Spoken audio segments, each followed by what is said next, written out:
एक बार एक राज्य का राजकुमार अपने 4-5 दोस्तों के साथ घूमने निकला। राजकुमार ने देखा कि राज्य की कुछ गुर्जर स्त्रियां दूध, दही और छाछ बेचने पास ही के एक शहर में जा रही थी। गुर्जर स्त्रियों को देखकर राजकुमार को अचानक भगवान कृष्ण की याद आ गई।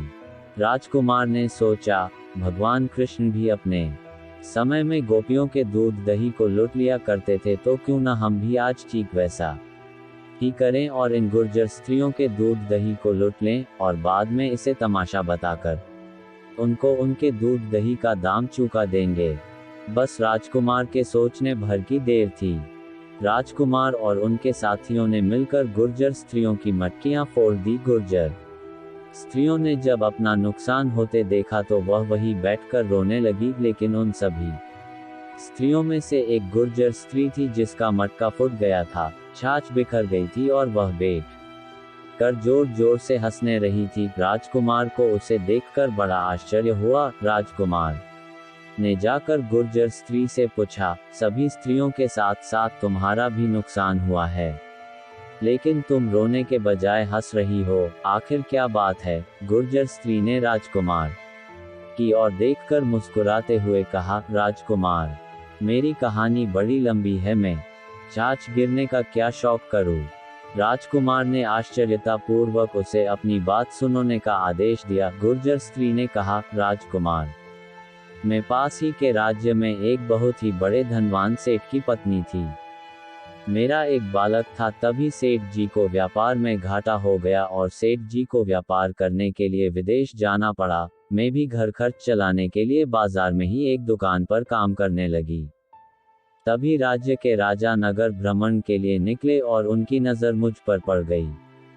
राजा की नियत मेरे सुंदर रूप और रंग को देखकर खराब हो गई। राजा ने मुझे अपने महल में बुलाया और मुझसे अकेले एक कक्ष में मिलने के लिए कहा। मेरे मन करने पर राजा मुझे मृत्युदंड की सजा सुनाने लगे। मैंने राजा को कुछ दिनों बाद खुद आने की बात कही और महल से वापस आ गई। घर आकर मैंने अपने पति को एक पत्र लिखकर सारी घटना बता दी और जल्दी से वापस लौट आने का कहा। कुछ ही दिनों में मेरे पति विदेश से आ गए।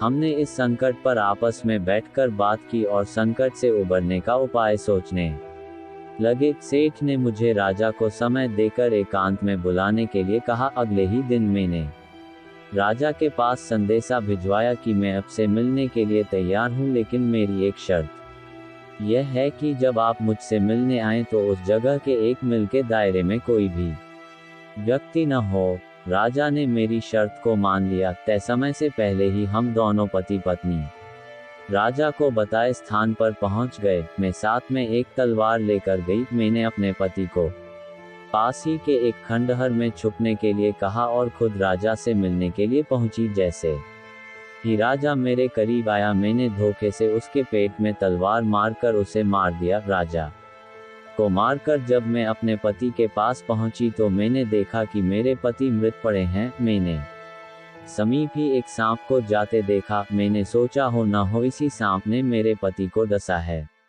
जिससे मेरे पति की मौत हो गई है। अब मुझे यह चिंता सताने लगी थी कि राजा के सैनिक जल्द ही मुझे ढूंढ लेंगे और मुझे फांसी की सजा सुना दी जाएगी। इसी डर से मैं बिना कुछ सोचे समझे वहां से भाग निकली। इसी कश्मकश में मुझे अपने बालक का ध्यान ही नहीं रहा और मैं उसे वही छोड़ आई। मैं रात भर जंगल में भागती रही। रात में जंगल में मुझे कुछ डाकू मिल गए।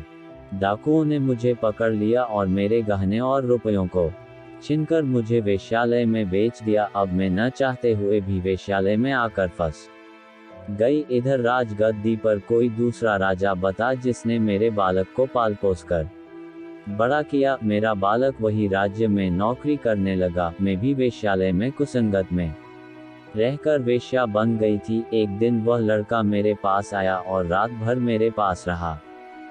रात में मुझे कुछ शंका हुई कि हो ना हो यह वही होना चाहिए। मैंने सुबह उससे उसका नाम और पता पूछा तो मुझे पता चला कि यह मेरा ही बालक है। मुझे खुद पर बड़ी ग्लानि महसूस हुई, अनजाने में ही सही लेकिन मुझसे बहुत बड़ा पाप हो गया था। अब मुझे एहसास हुआ कि मैं क्या थी और क्या बन गई। मैंने पंडित विद्वानों से पूछा कि अगर इस तरह का पाप किसी से हो जाए तो उसे क्या करना चाहिए। पंडितों ने मुझे बताया कि जिससे ऐसा पाप हो जाए उसे चिता जलाकर आग में बैठ जाना चाहिए।